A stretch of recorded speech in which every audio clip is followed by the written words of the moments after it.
Hello बच्चों, आप सभी का स्वागत है हमारे विज्ञानपीठ चैनल में। मैं आज आप सभी को ऑर्गेनिक इनऑर्गेनिक का सबसे बेस्ट टॉपिक पढ़ाऊंगा, जिसका नाम है हाइब्रिडाइजेशन। बहुत अच्छा लगेगा और सबसे बड़ी बात यह है कि मैं आपको ऐसा ट्रिक बताने जा रहा हूं जिसके हिसाब से, जिसके हेल्प से आप बहुत सारे ऑर्गेनिक कंपाउंड और इनऑर्गेनिक कंपाउंड का हाइब्रिडाइजेशन आराम से निकाल सकते हैं। तो मैं बता दूं कि जैसे होता क्या है कि जैसे नीट के एग्जाम्स होते हैं और उसमें क्वेश्चन आते हैं, बड़े बड़े क्वेश्चन दिए जाते हैं, इतने बड़े कंपाउंड बनाए जाएंगे या ऑर्गेनिक एरोमेटिक कंपाउंड बनाए जाएंगे या इनऑर्गेनिक के क्वेश्चंस आएंगे और मुझे करना होगा, अगर मान लीजिए कि हाइब्रिडाइजेशन कैसे निकालना है, तो मैं आपको आज ट्रिक बताऊंगा, बहुत ईजी ट्रिक बताऊंगा। उसको आप अपने कॉपी में नोट डाउन करिएगा और उसके बाद फॉलो करिएगा। और मुझे जहाँ तक उम्मीद है आपको बहुत कम समय के अंदर, ठीक ना, उस क्वेश्चन को आप कर पाएंगे। विद इन सेकेंड 20-25 सेकंड लगेंगे। अगर दिमाग अच्छा यूज़ करेंगे आप तो और अच्छा कर सकते हैं। तो आइए हम यूज़ करते हैं और सॉल्व करते हैं क्वेश्चंस को। पहले हम आपको मेथड बता रहे हैं किस तरह से करना होगा। बच्चों आइए देखते हैं कैसे सॉल्व करना है। देखिए हाइब्रिडेशन, पहली बात होता क्या है कि देखो, हाइब्रिडेशन का मतलब होता है बेटा एटॉमिक ऑर्बिटल्स का इंटरमिक्सिंग। एटॉमिक ऑर्बिटल होते क्या है, जैसे मैंने आपको बताया 4 तरह के ऑर्बिटल होते हैं। जितने हमारे ब्लॉक होते हैं उतने ऑर्बिटल हैं sp-df। तो एटॉमिक ऑर्बिटल को हम लोग मिक्स करेंगे। इंटरमिक्सिंग होता है एटॉमिक ऑर्बिटल का। इंटर का मतलब होता है बिटवीन, मिक्सिंग का मतलब होता है मिलना। अगर एटॉमिक ऑर्बिटल आपस में मिलेंगे तो हाइब्रिड ऑर्बिटल का निर्माण करते हैं और हाइब्रिड ऑर्बिटल के बनाने की प्रक्रिया ही हाइब्रिडाइजेशन कहलाती है। जैसे मैंने बोला बेटा कि अगर मान लीजिए एक s है और एक p है, अगर s और p मिलेंगे तो क्या बनाएंगे, हाइब्रिड ऑर्बिटल sp। ये हाइब्रिड ऑर्बिटल है बेटा, इसको हम लोग हाइब्रिड ऑर्बिटल बोलते हैं। और इसी के बनाने की जो प्रक्रिया है वो हाइब्रिडाइजेशन है। लेकिन मैं आपको एक और बात बता देना चाहता हूं कि जितने किसी ब्लॉक या ऑर्बिटल में जितने ऑर्बिटल्स होते हैं, जैसे s में एक ऑर्बिटल है, उतने ही उसके खाली ऑर्बिटल इन्वॉल्व होते हैं हाइब्रिडाइजेशन प्रोसेस में। तो जैसे मान लीजिए मैंने एक s लिया, p लिया, p 3 तक जाएगा क्योंकि p में 3 ऑर्बिटल होते हैं, s हमेशा 1 रहेगा। और मोस्टली मैं बता दूं ऑर्गेनिक केमिस्ट्री में, ऑर्गेनिक में तो कार्बन का ही हाइब्रिडाइजेशन निकाला जाता है और कार्बन की वैलेंसी 4 होती है।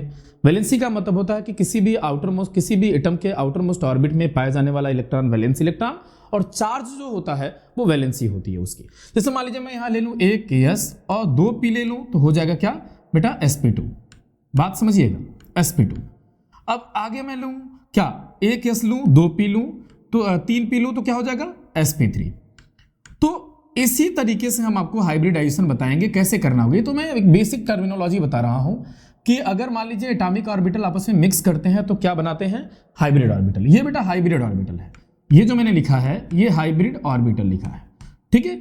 अब हाइब्रिड ऑर्बिटल को बनाने की प्रक्रिया हाइब्रिडाइजेशन कहलाती है। इसी को बनाने की प्रक्रिया हाइब्रिडाइजेशन कहलाती है। तो निकालेंगे कैसे, इसको निकालेंगे कैसे, तो मैं आपको ट्रिक बताने जा रहा हूं, ध्यान से समझिएगा। इनऑर्गेनिक में कैसे बताएंगे, इनऑर्गेनिक में करना क्या होगा, देखिए कोई भी कंपाउंड दिया जाए, पहले मैं फार्मूला बता दूं आपको। हाइब्रिडाइजेशन निकालने का तरीका होता है central atom valence electron in central atom.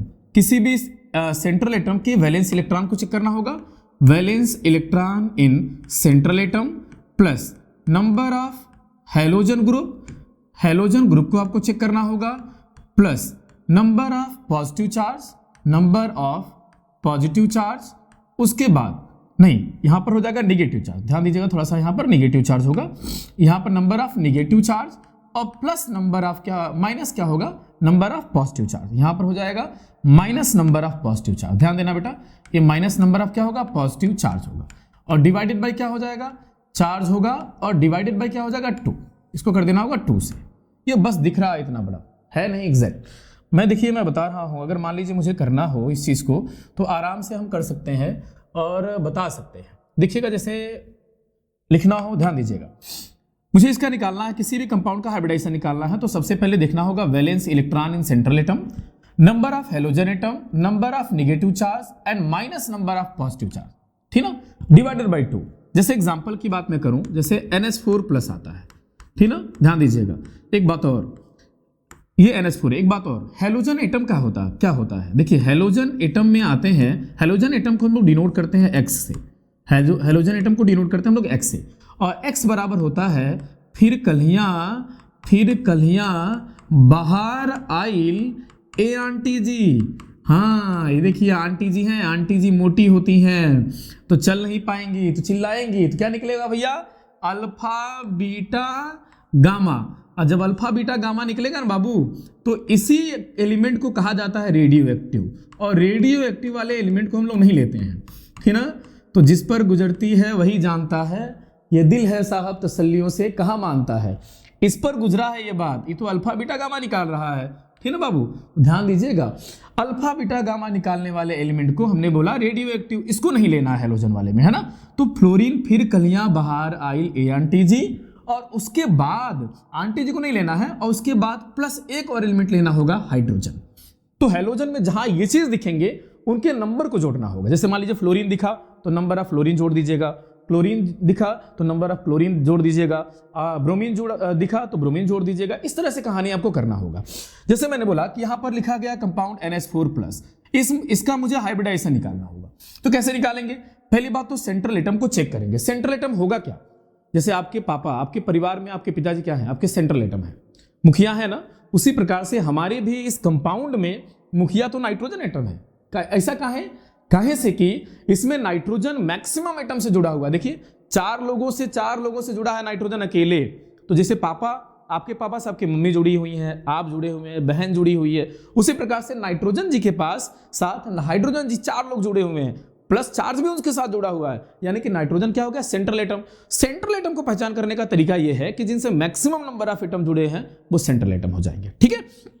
तो सेंट्रल एटम का आपका चेक करना, सेंट्रल एटम का चेक करना होगा वैलेंस इलेक्ट्रॉन। तो मैंने सेंट्रल एटम का चेक कर लिया वैलेंस इलेक्ट्रॉन कैसे, नाइट्रोजन का एटॉमिक नंबर होता है 7, आउटर मोस्ट में वैलेंस इलेक्ट्रॉन होता है 5। यस, मैंने वैलेंस इलेक्ट्रॉन ले लिया 5, तो लिखूंगा यहां पर number of valence electron 5 plus हो गया। अब क्या चेक करना होगा, number of halogen atom. Halogen atom कैसे चेक करेंगे बेटा, हाइड्रोजन मैंने बोला तो, फिर कलियां बाहर आइल ए आंटी जी मोटी होती हैं, चिल्लाएंगे तो निकलेगा अल्फा बीटा गामा।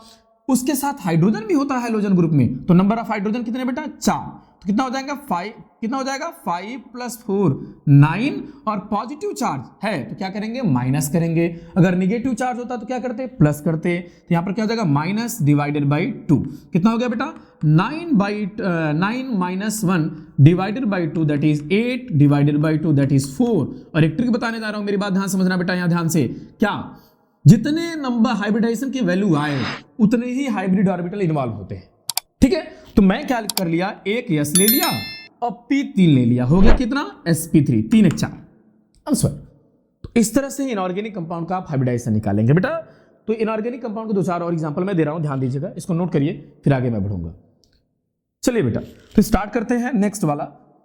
जैसे आपसे पूछा जाए CO3- का हमको निकाल के दिखाइए, SO4 का -2 का निकाल के दिखाइए। अभी मैं ट्रिक भी बताऊंगा, आप उंगलियों पर निकालना सीखेंगे बेटा। तो क्या करना होगा, number of valence electron in central atom बेटा कितना हो जाएगा हाइब्रिडेशन निकालने के लिए 4, प्लस हैलोजन ग्रुप नहीं, ऑक्सीजन हैलोजन ग्रुप नहीं होता भाई, होता कौन है, फ्लोरीन क्लोरीन ब्रोमीन आयोडीन, फिर कलियां बाहर आइल, आंटी जी को नहीं लेना है, गंदी बात, ठीक ना। हाइड्रोजन को ले लेना होगा, तो हाइड्रोजन तो यहां है नहीं, ऑक्सीजन है, ऑक्सीजन हैलोजन होता नहीं है, कैल्कुजेंस होता है, इसको नहीं लेंगे 0, प्लस निगेटिव चार्ज होगा तो प्लस कर देना होगा, जितना होगा डिवाइडेड बाई 2, 4 + 2 कितना हुआ बेटा 6 divided by 2 that is 3। Okay, अब 3 के लिए क्या करना होगा, लिखना होगा एक S, और P कितना ले लो कि 3 हो जाएगा, तो 2 2 1 3 हो जाएगा sp2। वेरी गुड, बहुत इजी है। यहीं पर लगे हाथ में आपको percentage of S character define कर दे रहा हूं। परसेंटेज ऑफ S कैरेक्टर जब भी निकालना हो, ठीक ना, तो कैसे निकालते हैं, देखिए मैं आपको बता दूं कितने नंबर ऑफ ऑर्बिटल हैं, 2 1 3 नीचे लिखिए, और 100 में से निकालना होता है इसको, 100 divided by number of orbital कितना हो गया बेटा 33% एक का आया, ठीक ना, लगभग होता है 33.33%, लेकिन मानता हूं मैं S% जो आया वो 33% आया, ठीक ना बेटा। तो ये बात जुबान पर रखना है। दूसरी बात, मुझे यहां पर निकालना हाइब्रिडेशन कैसे निकालेंगे, वही कहानी, सेंट्रल एटम का valence electron 6 plus halogen group नहीं है, वो तो ऑक्सीजन है ना बेटा, तो ऑक्सीजन के लिए तो करते नहीं है, फ्लोरीन क्लोरीन ब्रोमीन आयोडीन एस्टेटीन, तो एस्टेटीन को लेना नहीं है, हाइड्रोजन को ही लेना होता है, फ्लोरीन क्लोरीन ब्रोमीन और आयोडीन हो गया। तो यहां पर कितना हो जाएगा 0, और प्लस क्या हो गया बेटा 2 डिवाइडेड बाय कितना हो गया 2, कितना हो गया 8/2 दैट इज 4, और 4 के लिए क्या हो जाएगा sp3। Easy, so easy. तो आप आराम से बता सकते हो, आप उंगलियों पर बता सकते हो कि हाइब्रिडाइजेशन निकालना कैसे है। मैं ऑर्गेनिक केमिस्ट्री में अब आ रहा हूं। ऑर्गेनिक केमिस्ट्री में कैसे आप बताओगे, ट्रिक मैं आपको समझा रहा हूं। बहुत सारे लोग बहुत सारी बात बताते हैं कि सिग्मा बॉन्ड से ही कैलकुलेट कर सकते हैं, बिल्कुल कर सकते हैं, लेकिन मैं जो आपको ट्रिक बताने जा रहा हूं वो यूनिक ट्रिक है जिसकी हेल्प से आप बहुत सारी चीजें फाइंड कर सकते हो ऑर्गेनिक केमिस्ट्री का ट्रिक। ओके बेटा, तो आइए स्टार्ट करते हैं नेक्स्ट वाला ऑर्गेनिक केमिस्ट्री वाला पार्ट, ठीक है ना बेटा। चलिए इसको नोट डाउन कर लीजिए, फिर आगे बढ़ता हूं। चलिए हो गया, आगे चलते हैं बेटा। देखो hybridization HD, hybridization in organic compound. जब भी ऑर्गेनिक कंपाउंड में आपको बताना हो हाइब्रिडाइजेशन तो कैसे बताएंगे, हमारी बात को समझिएगा, देखिएगा, हमारी बात को समझना है, आपको ध्यान देना है। देखिए बेटा, ऑर्गेनिक कंपाउंड में कहते क्या है, जितने सिग्मा बॉन्ड रहेंगे, number of sigma bond is equal to क्या हो जाएगा आपका हाइब्रिडाइजेशन वाला कहानी, हाइब्रिड ऑर्बिटल आ जाएंगे। जितने सिग्मा बॉन्ड होगा उतने हाइब्रिड ऑर्बिटल होंगे। मैं उधर नहीं ले जाना चाहता हूं आपको, मैं आप ट्रिक बता दूं एक बात। देखो मैं कह रहा हूं कि अगर ट्रिक मैं बता रहा हूं, ट्रिक क्या है बेटा, देखना ट्रिक क्या मैं समझा रहा हूं आपको। ट्रिक ये बताना चाहता हूं कि अगर मान लीजिए लिखा गया हो कार्बन कार्बन, अगर कार्बन कार्बन कहीं भी आपको ऐसा सिंगल बॉन्ड दिखाई दे चारों तरफ, और इस कार्बन का हाइब्रिडाइजेशन पूछे तो कैसे निकालेंगे, कुछ करना नहीं होगा, डायरेक्ट लिखना होगा sp3। ठीक बता रहा हूं बेटा, ठीक ना। अगर कार्बन कार्बन कहीं भी ऐसे कार्बन लिखा है, कार्बन की वैलेंसी तो 4 ही होती है, 4 ही बॉन्ड बनाएगा कार्बन। अगर मान लीजिए ऐसे जुड़ा हुआ है 2 बॉन्ड और 2 बॉन्ड आपको डबल बॉन्ड दिखाई देना ऐसे, तो जिस कार्बन का डबल बॉन्ड आपको दिखाई दिया, जिस कार्बन पर, तुरंत आप ले लीजिएगा sp2। इस कार्बन पर भी है sp2। कुछ बहुत ज्यादा नहीं सोचना है, ठीक है बेटा, बहुत ज्यादा सोचना ही नहीं है। हाइब्रिडाइजेशन तो हमारे केमिस्ट्री का सबसे इजी पार्ट है। और सबसे बड़ी बात मैं बता दूं, एक क्वेश्चन तो फिक्स ही रहता है, चाहे वो जेईई मेंस हो, चाहे वो नीट हो, बोर्ड, इवन बोर्ड में भी अब क्वेश्चंस बहुत अच्छे आ रहे हैं हाइब्रिडाइजेशन ऑर्गेनिक केमिस्ट्री के, ठीक है बेटा। तो जहां डबल बॉन्ड आपको दिखाई देंगे आपको मारना होगा sp2, जहां आपको ट्रिपल बॉन्ड दिखाई देंगे ऐसे, ट्रिपल बॉन्ड जहां दिखाई दे ऐसे, और इस कार्बन का हाइब्रिडाइजेशन पूछा, कुछ करना नहीं है sp, इसका पूछा, जहां कहीं भी दिखाई देंगे sp, ठीक है बेटा।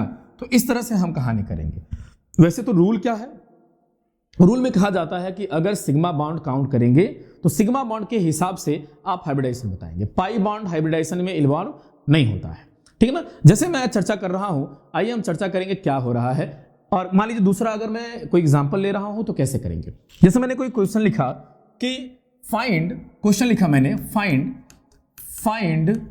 Find hybridisation of each carbon atom, हर एक कार्बन एटम का हाइब्रिडाइजेशन फाइंड करो, तो कैसे बताएंगे। एग्जांपल यहां पर दिया गया बेटा, मेरी बात ध्यान दीजिएगा। इस जैसे क्वेश्चन दिया गया, ये CH3 है, ठीक ना, CH डबल बॉन्ड है, फिर C ट्रिपल बॉन्ड है, फिर यहां पर आगे दिया गया है CH है। सभी कार्बन का हाइब्रिडाइजेशन बताना हो तो कैसे बताएंगे। मेरी बात को समझिएगा, हाइब्रिडाइजेशन कैसे निकालना है, मैं अभी ट्रिक बताया। देखो बेटा, यहाँ सिंगल बॉन्ड है, हाइड्रोजन 3 ऐसे जुड़े हुए हैं, सिंगल बॉन्ड। आप इसको ऐसे इलोबरेट कर लो, एक्सपेंड फॉर्म में कर लो, आसानी से समझ में आएगा आपको। Hydrogen carbon hydrogen double bond, इसको थोड़ा एक्सपेंड कर लीजिए, कंप्लीट स्ट्रक्चर इसका बना लेंगे आप तो बेस्ट होगा। ऐसे कर लीजिए, जो मैंने आपको ट्रिक पीछे बताया, आप देख सकते हैं जो मैंने ट्रिक पीछे बताया। अगर कार्बन कार्बन पर सिंगल बॉन्ड होंगे तो sp3 होगा, कार्बन कार्बन डबल बॉन्ड होगा, अगर मिला जिस कार्बन पर उसको मारना होगा sp2, और जहां ट्रिपल बॉन्ड दिखाई देंगे उसको आप मारेंगे क्या, sp। ठीक है, आगे बढ़ते हैं। मैं इसी ट्रिक को वहां पर अप्लाई कर रहा हूं। देखिए कार्बन पर सिंगल बॉन्ड है, क्या करेंगे बेटा, sp3, वेरी गुड, ठीक ना। जहां पर डबल बॉन्ड होगा, यस sp2, यस। अच्छा, इस पर भी डबल बॉन्ड है, इस कार्बन पर sp2, वेरी गुड। इस कार्बन पर क्या है, ट्रिपल बॉन्ड है, क्या करेंगे, sp। इस कार्बन पर कितना ट्रिपल बॉन्ड है, ट्रिपल बॉन्ड है ना, यस sp। अगर बेटा इस तरह से समझ में आ गया तो ठीक है, अगर नहीं आ रहा है तो आप सिग्मा बॉन्ड भी काउंट कर सकते हो, मैं दिखा रहा हूं। अगर मान लीजिए 2 सिग्मा बॉन्ड होते हैं तो होता है sp, अगर 3 सिग्मा बॉन्ड होते हैं तो होता है sp2, अगर 4 सिग्मा बॉन्ड होता है तो होता है बेटा sp3। इससे ज्यादा ऑर्गेनिक केमिस्ट्री वाला पार्ट वाला कार्बन की तो हाइब्रिडाइजेशन नहीं है, पूछी जाएगी, ठीक ना बेटा, ये याद रखिएगा। तो मान लीजिए मुझे यहां का पता करना है, तो सारे के सारे देखो, स से सिग्मा, स से सिंगल, सारे के सारे सिग्मा बॉन्ड सिंगल बॉन्ड होते हैं, सारे के सारे सिंगल बॉन्ड है, सिग्मा बॉन्ड है। तो 1 2 3 4 सिग्मा, 4 सिग्मा के लिए क्या आ जाएगा, sp3। ओके, अब देखिए ये एक सिंगल डबल में एक पाई होता है और एक सिग्मा होता है, जो कि सिग्मा को ही लेना होता है। तो सिग्मा सिग्मा 1 2 3, 3 के लिए क्या आ जाएगा sp2, ठीक है। यहां पर भी देखो 1 sigma 1 sigma 1 sigma 3 sigma sp2, very good, ठीक ना। यहां पर 2 पाई है, ठीक ना बेटा, सिंगल सिग्मा होता, सिग्मा और सिग्मा कितना हो गया 2, तो क्या हो जाएगा sp 1 2, यहां पर 3 था तो 2 1 3, ठीक ना बेटा। यहां पर देखो सिग्मा तो 1 2 सिग्मा, तो क्या हो जाएगा sp। तो बेटा इसी तरीके से हम लोग हाइब्रिडाइजेशन निकालते हैं। थोड़ा सा मैं एरोमेटिक कंपाउंड का भी बता दूं, जैसे बेंजीन लोग बताते हैं। अगर मान लीजिए बेंजीन में ऐसे बनाना है, ऐसे एनिलीन स्ट्रक्चर दिया गया है और हर एक कार्बन का मुझे हाइब्रिडाइजेशन पूछा, तो बाबू देखो अगर एरोमेटिक कंपाउंड है, अगर एरोमेटिक कंपाउंड है, अगर बेंजीन है, अगर एरोमेटिक कंपाउंड है, अगर एरोमेटिक कंपाउंड है तो हाइब्रिडाइजेशन sp2 100% आनी है, ठीक है बेटा, sp2 हाइब्रिडाइजेशन आएगा। अगर मान लो ये समझ में नहीं आ रहा है कि sp2 कैसे आ रहा है, आप हर जगह हाइड्रोजन लगाओ, हर जगह हाइड्रोजन लगाओ, हाइड्रोजन हर जगह लगाइएगा, आपको आराम से समझ में आ जाएगा। जो ट्रिक मैंने बताया उसको फॉलो करो। यहां पर देखो बेटा, इस कार्बन पर कार्बन है, डबल बॉन्ड है sp2, ये कार्बन है डबल बॉन्ड है sp2, ये कार्बन है डबल बॉन्ड है sp2, ये कार्बन है डबल बॉन्ड है sp2, ये कार्बन है डबल बॉन्ड है sp2, ठीक है बेटा, देखिएगा, और ये कार्बन है डबल बॉन्ड है sp2, आप निकाल दोगे, ठीक ना। और यार एरोमेटिक कंडीशन बताने के लिए तो आप जानते ही हैं कि आपको बताना ही पड़ता है। हकल रूल, साइक्लिक कंपाउंड हो, sp2 हाइब्रिडाइज हो, 2 6 10 14 पाई इलेक्ट्रॉन हो, पाई बॉन्ड की बात नहीं कर रहा हूँ, पाई इलेक्ट्रॉन की बात कर रहा हूँ। तो इस तरह से हाइब्रिडाइजेशन आप फॉलो करेंगे, फाइंड करेंगे। बेटा हमारे चैनल के साथ आप लगे रहिए, मैं बहुत सारी ट्रिकी चीज़ें बताऊंगा। मैं वादा करता हूं आपको, इसके बाद आपको हाइब्रिडाइजेशन में प्रॉब्लम नहीं आने वाली है, चाहे वो इनऑर्गेनिक हो, चाहे ऑर्गेनिक हो, चाहे कभी भी आपको कोई भी क्वेश्चन होगा, आप बेहतर तरीके से इसको कर पाओगे। और हमारे चैनल के साथ लगे रहिए और बार बार लगातार वीडियो को एकदम अच्छे तरीके से देखो ताकि आपको अच्छे से समझ में आ जाए। और ध्यान दीजिएगा, अपने जीवन में एक चीज़ याद रखना बेटा, किसी भी चीज़ को करने के लिए कंसंट्रेट होना बहुत ज़रूरी है। वीडियो को कंसंट्रेट होकर के देखिए, फिर उसके बाद प्रॉब्लम नहीं आएगी, ये हमारा वादा है। तो आज के लिए इतना ही, तब तक के लिए धन्यवाद। मिलते हैं नेक्स्ट टाइम पर। Thank you, God bless you, thank you, bye bye.